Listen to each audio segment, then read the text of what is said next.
যিহেতু এনেকুৱাকৈ বস্তু অত্যাৱশ্যকীয় সামগ্ৰী মূল্যবৃদ্ধি হৈছে যে কি সৰ্বসাধাৰণ ৰাইজ জীয়াই থকাটো যিহেতু কষ্ট হৈ পৰিছে। প্ৰতিটো বস্তুতে ইমানেই দাম বাঢ়ি গৈছে, ইমানেই দাম বাঢ়ি গৈছে কি এটা আপুনি ঔষধেই হওক বা ইন্ধন জাতীয় সামগ্ৰীয়ে হওক বা আমাৰ প্ৰতিদিনে যিবিলাক সামগ্ৰী ব্যৱহাৰ হৈ থাকে ইমানেই মূল্যবৃদ্ধি হৈছে যে কি আমাৰ সৰ্বসাধাৰণ যিসকল আমি ৰাইজ আছোঁ এই ৰাইজসকলে জীয়াই থকাটো আমাৰ কঠিন হৈ পৰিছে। সেইকাৰণে জাতীয়তাবাদী যুৱ ছাত্ৰ পৰিষদ কেন্দ্ৰীয় সমিতিৰ নিৰ্দেশমৰ্মে আজি সমগ্ৰ অসমতে মূল্যবৃদ্ধি ৰোধ কৰাৰ দাবীত 3 ঘণ্টীয়া অৱস্থান ধৰ্মঘট কাৰ্যসূচী ৰূপায়ণ কৰিছে। আৰু আমি চিচিব আঞ্চলিক সমিতিও আজি 3 ঘণ্টীয়া অৱস্থান ধৰ্মঘট কাৰ্যসূচী আমি চিচিবত ৰূপায়ণ কৰিছোঁ। আমি চৰকাৰখনৰ এটা যোগানমন্ত্ৰীক আমি এই দাবী উত্থাপন কৰিছোঁ যে কি সময় থাকোঁতে আপোনালোকে মূল্যবৃদ্ধি ৰোধ কৰাৰ ব্যৱস্থা কৰক। যে কি মূল্যবৃদ্ধি ৰোধ কৰাৰ ক্ষেত্ৰত এই চৰকাৰখনৰ কোনো নিয়ন্ত্ৰণ আজিলৈকে কৰিব পৰা নাই। সেইটো কাৰণে আমি জাতীয়তাবাদী যুৱ ছাত্ৰ পৰিষদে আজি 3 ঘণ্টীয়া অৱস্থান ধৰ্মঘট কাৰ্যসূচীৰ জৰিয়তে তেওঁলোকক সঁপনি দিব বিচাৰিছোঁ।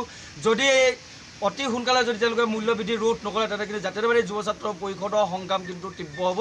এই কথাটো কিন্তু স্পষ্ট কিন্তু আমি আপোনালোকৰ জৰিয়তে কিন্তু চৰকাৰখনলৈ সঁপনি প্ৰদান কৰিছোঁ।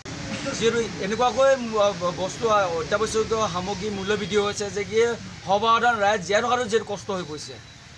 প্ৰতিটো বস্তুতে ইমানেই দাম বাঢ়ি গৈছে, ইমানেই দাম বাঢ়ি গৈছে কি এটা আপুনি ঔষধেই হওক বা ইন্ধন জাতীয় সামগ্ৰীয়ে হওক বা আমাৰ প্ৰতিদিনে যিবিলাক সামগ্ৰী ব্যৱহাৰ হৈ থাকে ইমানেই মূল্যবৃদ্ধি হৈছে যে কি আমাৰ সৰ্বসাধাৰণ যিসকল আমি ৰাইজ আছোঁ এই ৰাইজসকলে জীয়াই থকাটো আমাৰ কঠিন হৈ পৰিছে। সেইকাৰণে জাতীয়তাবাদী যুৱ ছাত্ৰ পৰিষদ কেন্দ্ৰীয় সমিতিৰ নিৰ্দেশমৰ্মে আজি সমগ্ৰ অসমতে মূল্যবৃদ্ধি ৰোধ কৰাৰ দাবীত 3 ঘণ্টীয়া অৱস্থান ধৰ্মঘট কাৰ্যসূচী ৰূপায়ণ কৰিছে। আৰু আমি চিচিব আঞ্চলিক সমিতিও আজি 3 ঘণ্টীয়া অৱস্থান ধৰ্মঘট কাৰ্যসূচী আমি চিচিবত ৰূপায়ণ কৰিছোঁ। আমি চৰকাৰখনৰ এটা যোগানমন্ত্ৰীক আমি এই দাবী উত্থাপন কৰিছোঁ যে কি সময় থাকোঁতে আপোনালোকে মূল্যবৃদ্ধি ৰোধ কৰাৰ ব্যৱস্থা কৰক। যে কি মূল্যবৃদ্ধি ৰোধ কৰাৰ ক্ষেত্ৰত এই চৰকাৰখনৰ কোনো নিয়ন্ত্ৰণ আজিলৈকে কৰিব পৰা নাই।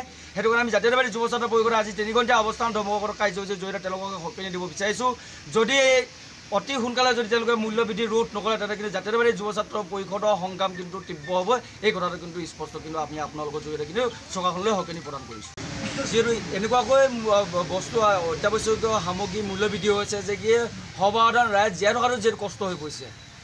প্ৰতিটো বস্তুতে ইমানেই দাম বাঢ়ি গৈছে, ইমানেই দাম বাঢ়ি গৈছে কি এটা আপুনি ঔষধেই হওক বা ইন্ধন জাতীয় সামগ্ৰীয়ে হওক বা আমাৰ প্ৰতিদিনে যিবিলাক সামগ্ৰী ব্যৱহাৰ হৈ থাকে ইমানেই মূল্যবৃদ্ধি হৈছে যে কি আমাৰ সৰ্বসাধাৰণ যিসকল আমি ৰাইজ আছোঁ এই ৰাইজসকলে জীয়াই থকাটো আমাৰ কঠিন হৈ পৰিছে। সেইকাৰণে জাতীয়তাবাদী যুৱ ছাত্ৰ পৰিষদ কেন্দ্ৰীয় সমিতিৰ নিৰ্দেশমৰ্মে আজি সমগ্ৰ অসমতে মূল্যবৃদ্ধি ৰোধ কৰাৰ দাবীত 3 ঘণ্টীয়া অৱস্থান ধৰ্মঘট কাৰ্যসূচী ৰূপায়ণ কৰিছে। আৰু আমি চিচিব আঞ্চলিক সমিতিও আজি 3 ঘণ্টীয়া অৱস্থান ধৰ্মঘট কাৰ্যসূচী আমি চিচিবত ৰূপায়ণ কৰিছোঁ। আমি চৰকাৰখনৰ এটা যোগানমন্ত্ৰীক আমি এই দাবী উত্থাপন কৰিছোঁ যে কি সময় থাকোঁতে আপোনালোকে মূল্যবৃদ্ধি ৰোধ কৰাৰ ব্যৱস্থা কৰক। যে কি মূল্যবৃদ্ধি ৰোধ কৰাৰ ক্ষেত্ৰত এই চৰকাৰখনৰ কোনো নিয়ন্ত্ৰণ আজিলৈকে কৰিব পৰা নাই। সেইটো কাৰণে আমি জাতীয়তাবাদী যুৱ ছাত্ৰ পৰিষদে আজি 3 ঘণ্টীয়া অৱস্থান ধৰ্মঘট কাৰ্যসূচীৰ জৰিয়তে তেওঁলোকক সঁপনি দিব বিচাৰিছোঁ। যদি অতি সোনকালে যদি তেওঁলোকে মূল্যবৃদ্ধি ৰোধ নকৰে তেন্তে কিন্তু জাতীয়তাবাদী যুৱ ছাত্ৰ পৰিষদৰ সংগ্ৰাম কিন্তু তীব্ৰ হ'ব। এই কথাটো কিন্তু স্পষ্ট কিন্তু আমি আপোনালোকৰ জৰিয়তে কিন্তু চৰকাৰখনলৈ সঁপনি প্ৰদান কৰিছোঁ।